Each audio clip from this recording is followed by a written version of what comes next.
Welcome to Career Tools, our guidance on building trust by keeping your word. This cast answers these questions. Why is keeping my word so important? Why is it important to learn to say no? What should I be doing to build trust? Because I think I'm pretty trustworthy. Here we go. Folks, hopefully you've heard by now, we are hosting a brand new Manager Tools conference, the M Conference, October 9th and 10th in Dallas. There are still some seats left. I really want to encourage you to try to attend. One of our speakers is Ananda Panampalan, who is a longtime client and friend of the firm and intends to talk about the future of management from a standpoint of exponential thinking. Things like, okay, what is the future of food and medicine and mobility and energy?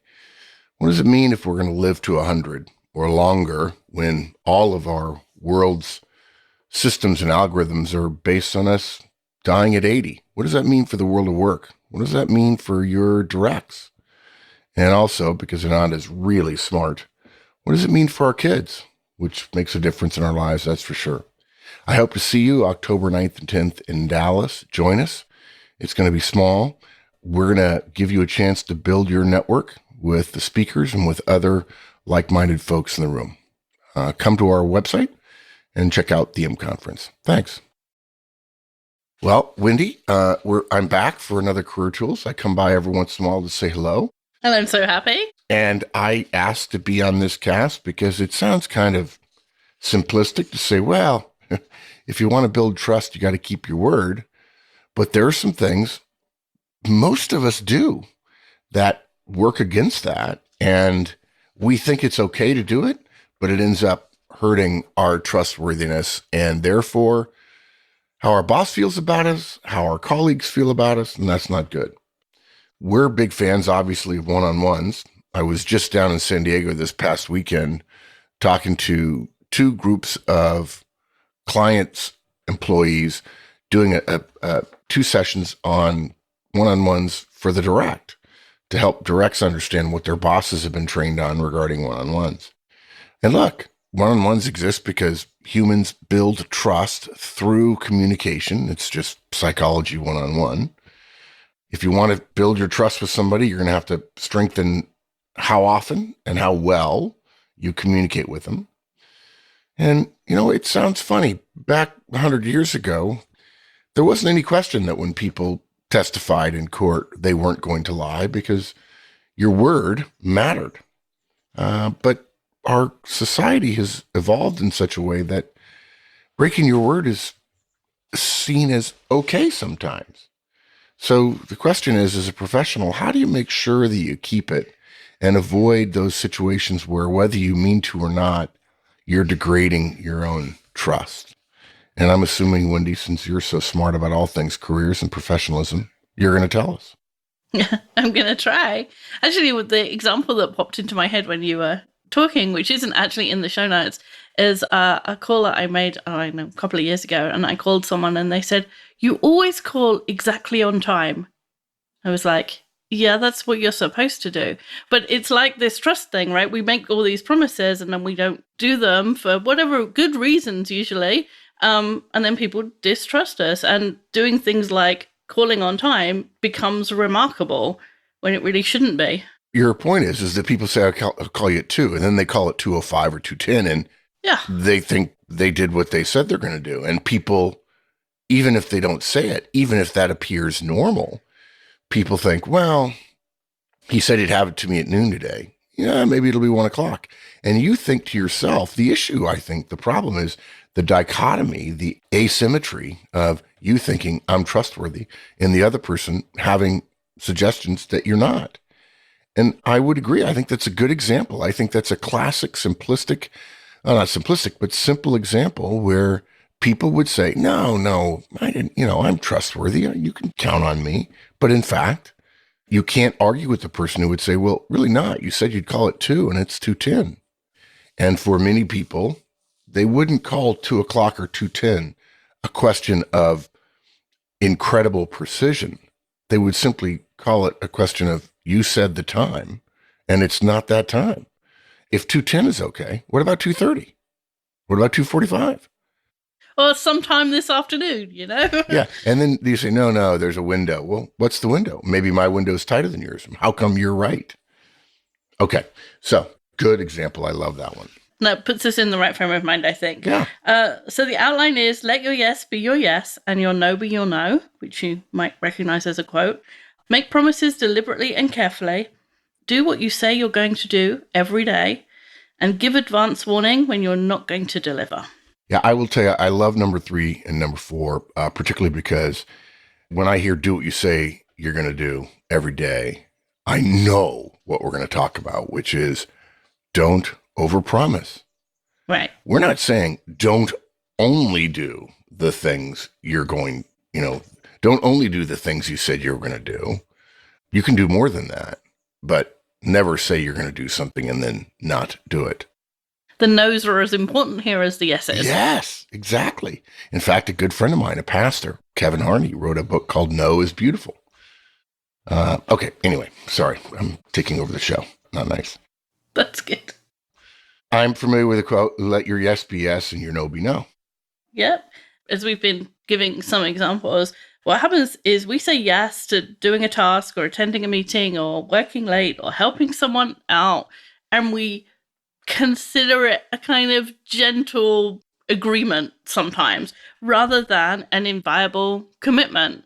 And if you consider all the times you say yes and all the times you say no as an inviolable commitment, you start doing what you said you were going to do and people start to trust you.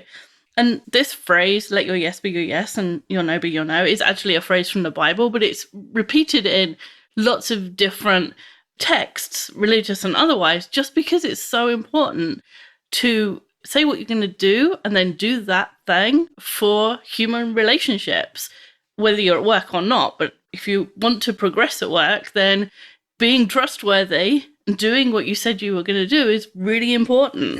Yeah. I would say that I've seen some look on people's faces that when I talk about trustworthiness in the field with clients at conferences, I think there's a look in people's eyes that they believe they're eminently trustworthy.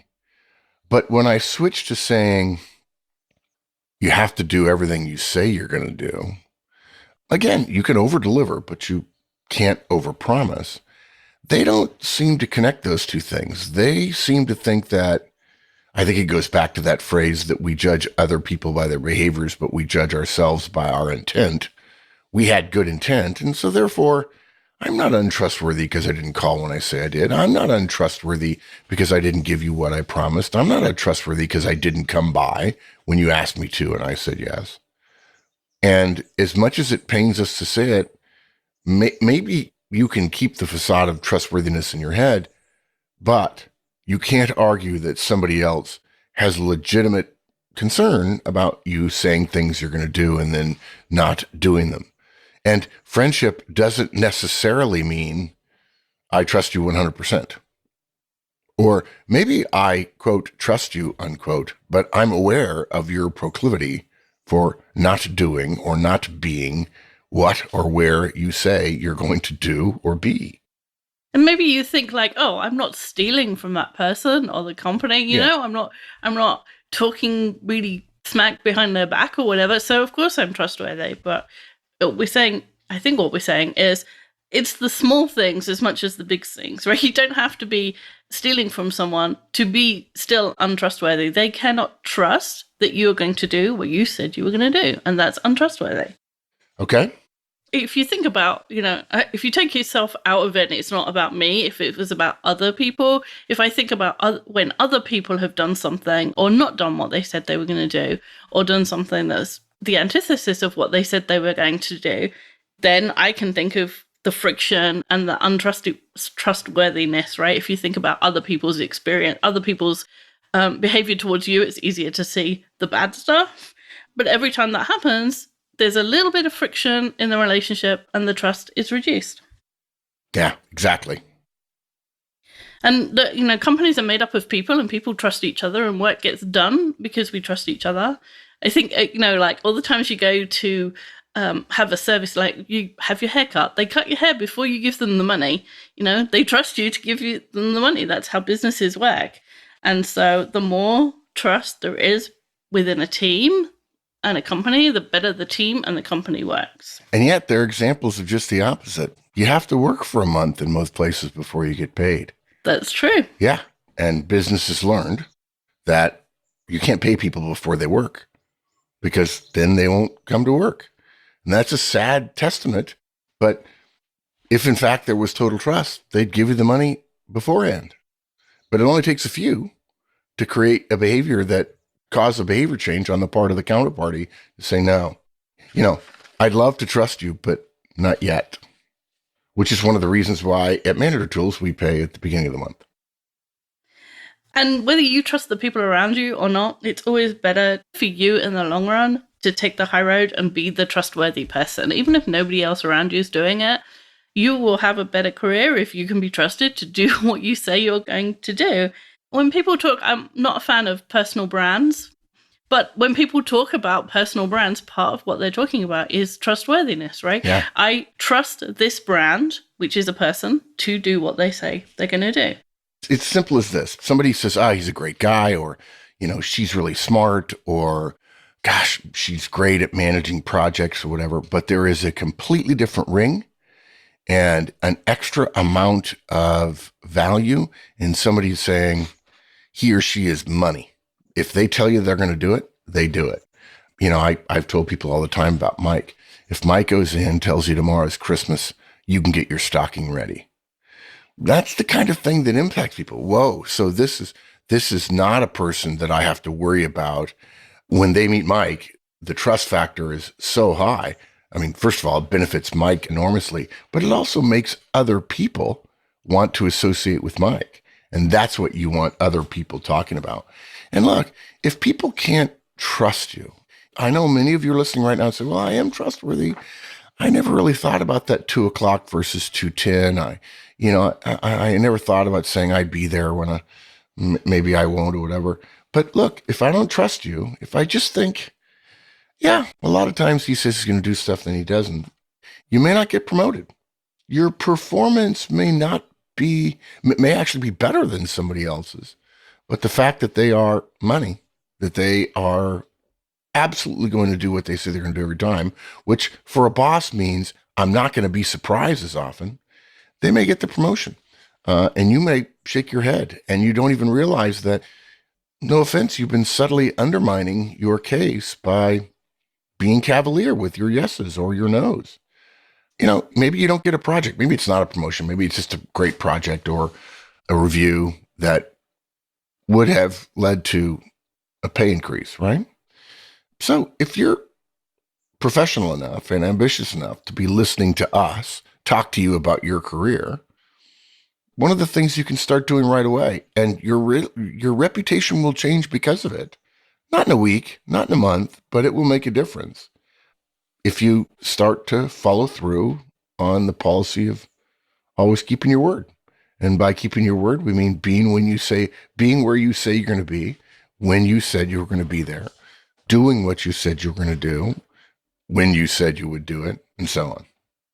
Yeah. Who do you want to come to your house? The long guy who's brilliant, but only turns up 1 in 3 times, or the guy who's okay and comes every week, right? You want the guy who comes when he says he's going to come. Yeah, well, yeah, you do. But the opposite feeling of, I don't know if he's going to be here. Well, do I need to get dressed a certain way, or should I be in my office, or can I finish my chores in the yard? For somebody coming to my house. I mean, that feeling of, I don't know if they're going to come or not. What a waste of energy. Okay, next, make promises deliberately and carefully. And part of the problem of this whole being trustworthy and doing things you say you're going to do is we say yes to things without really listening to ourselves or making a note that we've just promised something. So we're on a conference call and someone says, hey, can you do that by Thursday? And you're like only half listening and you go, yeah, sure. Or, you're copied on an email and the person who sent the email has said to the customer, yeah, we'll get that done by Friday. And you don't do anything about saying, hey, there's no way we could do that by Friday. Like, you're going to get it on Tuesday. And if you don't say no, then everyone assumes that you've said yes. Or you get a meeting invite and you just click yes because you're not really concentrating, and then you find you're double booked, and then you've said yes that you'll go and you'll be there and you'll contribute, and you're not there. So we have to pay attention to what we're actually agreeing to or not agreeing to. And, you know, you hear it all day long. Like, people are like, oh, I'm sorry, I double booked myself, I can't be there. Or, you know, oh, I had so much work to do, I couldn't do the thing I promised you. Or, you know what, I had so much on my desk, I just forgot that I was supposed to be doing that. And you can get away with it once or twice. But if you develop a reputation for not doing those things or not doing what you promised, then your reputation starts to affect all of the other things that go on at work. If you are a DISC, if you know we enjoy the use and utilize and teach the DISC method of behavioral preferences, and if you're a high I or a high S, that means you're a people person, and to some degree you're a people pleaser. And if you're wondering how the yes and no thing comes down, what you tend to do is immediately say yes to please people in the moment, and then you may or may not be able to follow through. We recommend the opposite. The default answer ought to be no. And then if you do deliver, so much the better. Saying yes and then not going is far worse than saying no and then going is good. In other words, one is -10, the other one is +2. And half the people in the world have a tendency to overpromise and underdeliver. And yet the people who are really trusted, I know you think you're trustworthy, but we're talking about it in the mind of your counterparty here. You tend to be trusted less because you tend to say, yeah, and then you don't do it and you feel guilty, but you trust that the relationship carries you through. Well, one of the ways to have stronger relationships is say no and then deliver even so, or say no, you can't come to the party, but show up anyway. Not if it's an RSVP though, because if you're an RSVP, no, you can't go. I know that's old fashioned, but you know, in some places etiquette and manners still matter. That whole we forgot or our workload, or what I think is the humble brag. I'm sorry, I was double booked. And if you promise yes and then don't deliver, your yes means yes and yes. It is the boy who cried wolf. It's the fable. I'm pretty sure that's a fable, right?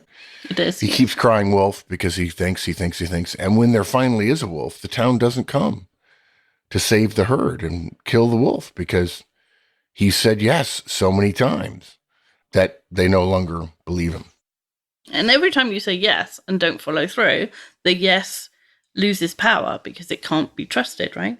But actually, it's counterintuitive. But if you say no when you're not going to do something, that actually gives your yeses more power, because when you say yes, it's actually going to happen.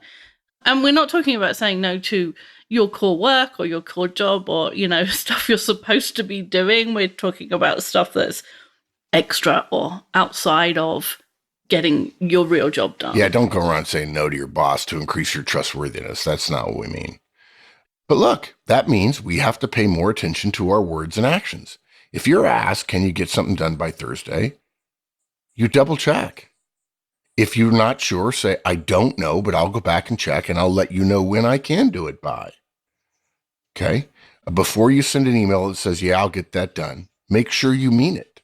That yes is, I'll give my life for this. That's the kind of standard we find that really high performing, high trustworthiness folks put to it. I'm not going to say yes, and yet unless I'm 100% sure. Now look, I said it before. We know you don't want to hurt your feelings, but if you say yes and then don't follow through, if there's a disconnect between what we say and what we do, people's feelings are going to get hurt. And you can either hurt them now or you can hurt them later, or you can simply avoid hurting them at all. And if you're a people person, I wouldn't know why you'd want to say yes, knowing secretly you're not sure. I don't want to hurt them now, because you're affecting your trustworthiness. And trust is a huge part of all your relationships. If you don't trust somebody, if gradually your trust of someone goes down, you're going to spend less and less time with them. So you're being penny wise and pound foolish. You're going to wait until later and pay a much bigger bill by saying yes and then not following through. We get it backwards. Basically, what happens. Yeah, we want to say we say yes now, which is a small positive, and then when we don't turn up, there's a big negative. Whereas you could have the small negative and never get to the big negative. And the other thing that people do sometimes is they want to impress their boss or someone else with their hustle, with their enthusiasm, with their energy, all of those things, and then they say yes to more than they can do, and then they fail to deliver. And there's lots of career advice that says you have to put the hours in, and you have to get the experience, and you have to network like mad, and you have to impress everybody, which is all true to some extent, but not true if the outcome of all of that energy is a failure.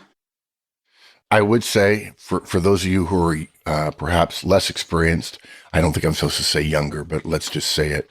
I think if you're 22, you're not only less experienced than somebody who's 35, you're also younger. And in my experience, I was less experienced when I was younger. So we'll lump those two groups together. This idea of building trust by keeping your word is part of the transition to adulthood. When you're young, there's parties, movies, game nights with friends, all at the same time, particularly on weekends. Where Mike and I went to school, there was no fun to be had, but most kids go to uni, go to college, and, there's a lot going on the weekends. I'll never forget talking to a kid. I said, "Hey, what's school like?" And this is a Thursday. He says, I'm off for the weekend. I said, "No classes Friday?" He says, "Oh, no, nobody. Only the kids who register late have classes on Friday. All my classes are between 10 and 2 on Monday, Wednesday, Friday, or Monday, Wednesday, and Tuesday, Thursday. Professors don't want to teach. Kids don't want to go to class on Friday." And I was chuckling because this is years ago, but I went to class on Friday and we went to class on Saturday morning. And that just means there's a lot to do on the weekends. And hey, we're going to do this and we're going to do that. And, you find out that people promise to go and then don't go. Or, hey, we're going to go here.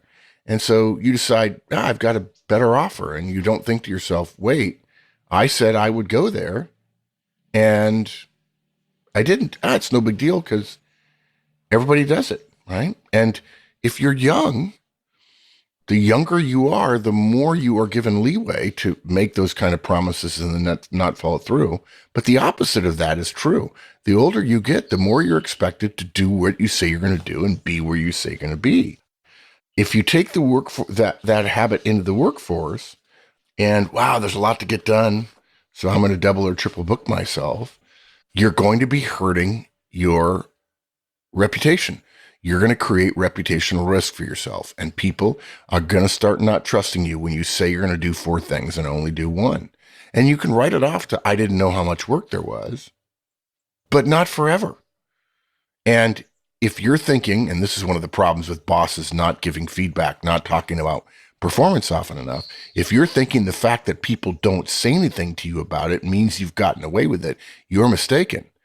Because the damage we do to our own trustworthiness is a silent killer.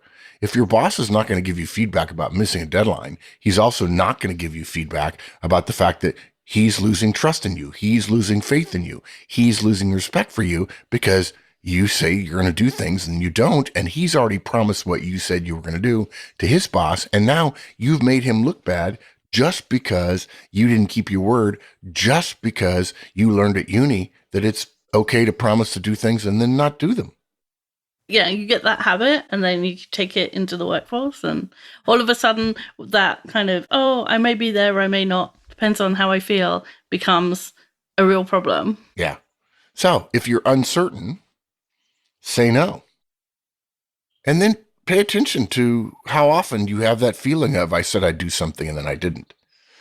And paying attention to what you say and then what you did is part of developing wisdom. And as you deliver everything you say you're going to deliver by building respect from others and trust, you're going to be able to, as you grow, you'll be able to do more and more. People will count on you more. That feeling of being counted on will raise your ability to get more things done. It feels better to do the things you say you're going to do than the guilt of saying to yourself, I didn't do it, but I hope nobody noticed. Hmm. It was supposed to be there by close of business on Friday, but Monday morning's the same thing, right? Even to yourself, it's not. Yeah, I was here at 6 on Friday. The boss had already left. So apparently what he needed from me today was not that big a deal. So he doesn't need it. If he doesn't need it now, he doesn't need it on the weekend. So I got until Monday.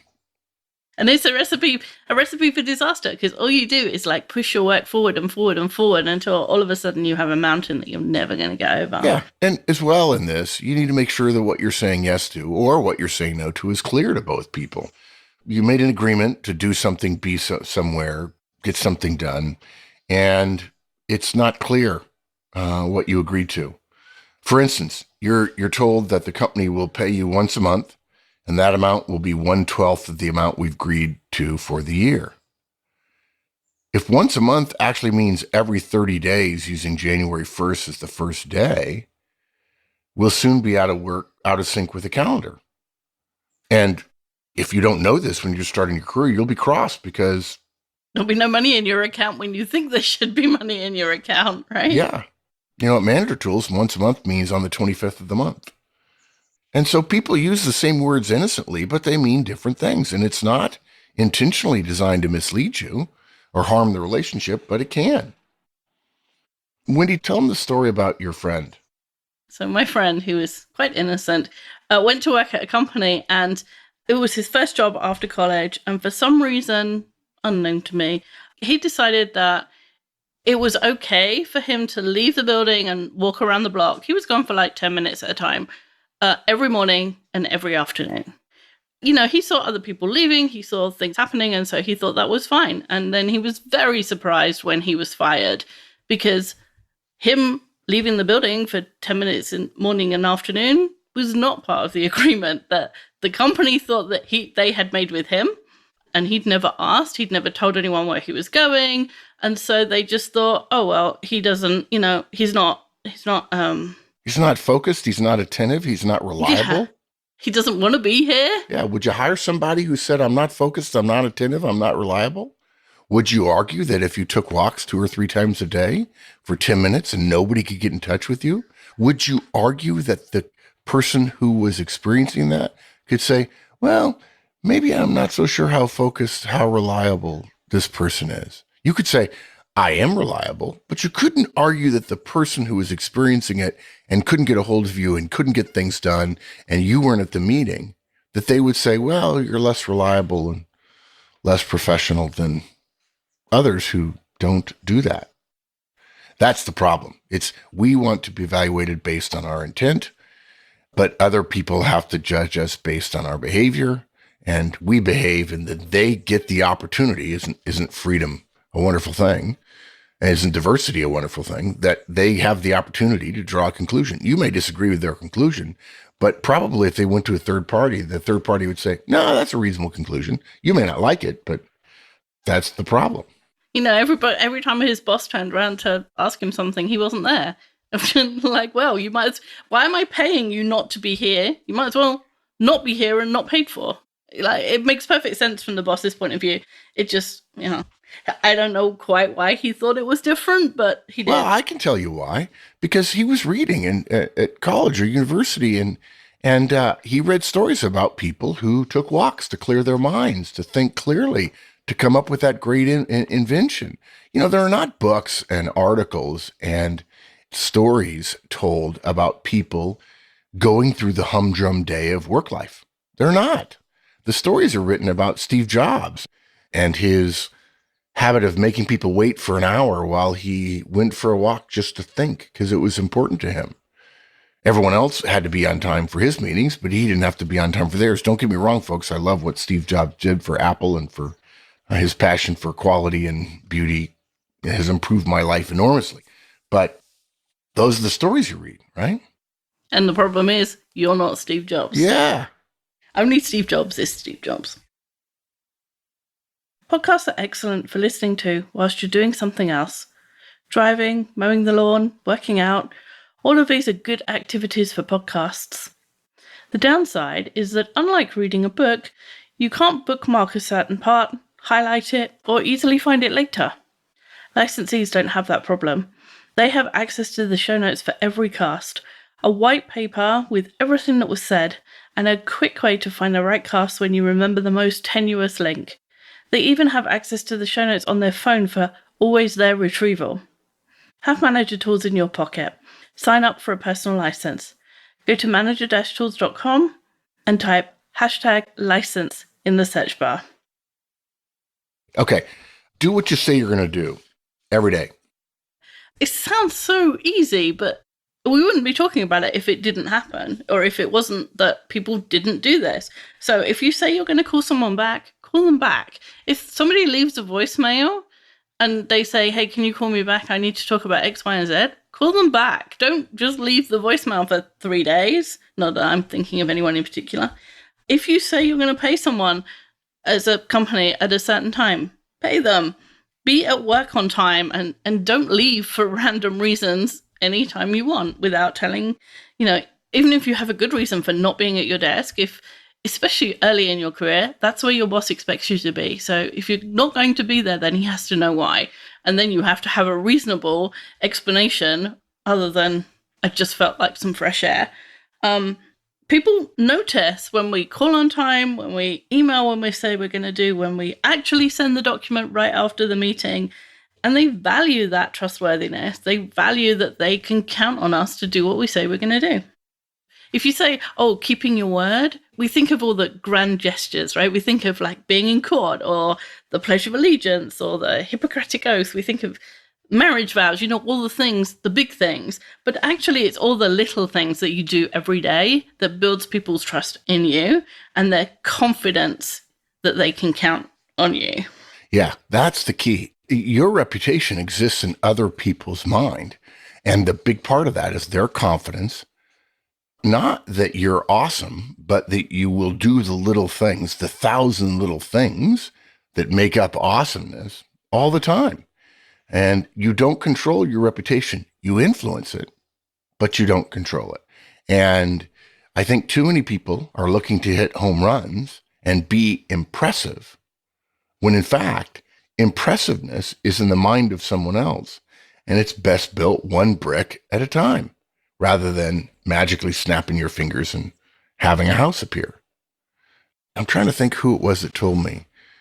The definition of professional is doing what you say you're going to do when you say you're going to do it, whether you want to or not, without debate. And what that means is start reeling back in the number of times you say yes.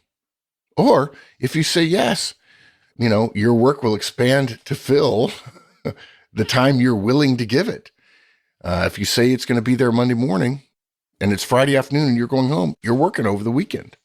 Simple as that. And it's fine if you don't work over the weekend, but that means then that you don't promise something first thing Monday morning. And it's also not only doing the thing you said you were going to do, but doing it the way you said you were going to do it. So like if you call a meeting, you have to have an agenda and you start and finish on time. That's part of the promise of a meeting. And there's a million people listening going, that's not how meetings work in our company. But part of the promise of a professional meeting is it starts on time, finishes on time, and has an agenda. You're taking other people's time, and so you should be using it judiciously, wisely, without wasting it. If you tell your boss you're working from home, then you have to be working from home and not sitting on the sofa watching Netflix. Yes, sure, our brains need a rest now and again, but working means not reading Reddit and Facebook and whatever you're reading at work. I saw something the other day that said like 30% of people's time at work is on social media. Like, there's only 3% of the population who's a social media manager. What are the rest of the people doing? Yeah, I will say this, though. I have seen lately several references to social media, and it included email. No. I'm not kidding. And you can make an analytical case for that, right? It's a technical media, and it's for social communication. Look, I'm not saying I agree with it. I do think they're moving the goalposts, but that said, I don't think you need to include email in that to get to 30%. Now, it's not true for people who are making $150,000 a year or something like that. That's not true for a director at a publicly traded company. But I think there are a lot of people unengaged at work, and they're getting away with it. Or people are sitting at meetings and checking their laptop, checking their phone, and they argue that they're working, but in fact, they're not. Okay, last item. Give advance warning when you're not going to deliver. I have a confession to make, folks. I routinely, in virtually any meeting around Manager Tools, internal meetings, not client meetings, not our Friday morning operations meeting or our pre-conference call or whatever, but I feel completely comfortable sending a text 5 or 10 minutes before and say, I'm going to be 10 or 15 minutes late. If it's just me and one other person, I do it fairly regularly. I'm on the phone a lot. I need to get something done. And I've checked the other person's calendar and they don't have a hard stop. And so I ask, and admittedly, because I'm the boss, my asking generally gets a yes, but I don't feel I'm late if I text 5 minutes before and say I'm going to be 5 minutes late. I don't. Now, I have in the past. Been trying to do it better. Said, hey, can I be 5 minutes late? And then I'm 10 minutes late. And then, of course, I know that worry creeps into people's heads. Well, how long did he mean? And is he just take advantage of being the boss? But I will tell you, it happens.